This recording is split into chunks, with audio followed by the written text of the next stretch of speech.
So, boys and girls, to model our wonderful aha moment, we are going to use one of our favorite books because I know that most of you have read these books, and it is called The Diary of a Wimpy Kid. We're going towards the end of the story, and I hope that most of you already know how the story ends because I do not want to spoil it for you. We're going to go through and stop and think if we can find the aha moment in this part of our story. Just to give you a little bit of a backstory, Rowley and Greg were fighting, and they finally had to be pushed together by these evil teenagers. I was just happy that everyone's attention was on the teenagers instead of me and Rowley. But all the other kids took off when the teenagers started heading our way. And then I realized that these teenagers looked awful familiar. That's when it hit me. These were the same guys who chased me and Rowley around on Halloween night. They had finally caught up with us. But before we could make a run for it, we had our arms pinned behind our backs.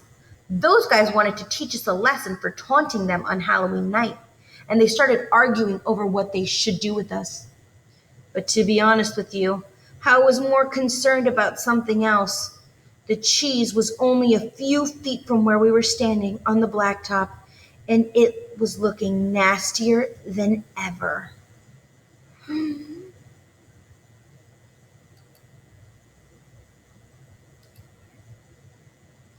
The big teenager must have caught my eye, because the next thing I knew, he was looking at the cheese too. And I guess that gave him the idea he was looking for. Rowley got singled out first. The big kid grabbed Rowley and dragged him over to the cheese. Now, I don't want to say exactly what happened next, because if Rowley ever tries to run for president and someone finds out that these guys made him do it, he won't have a chance. So I'll put it to you this way. They made Rowley blank, blank, blank, the cheese.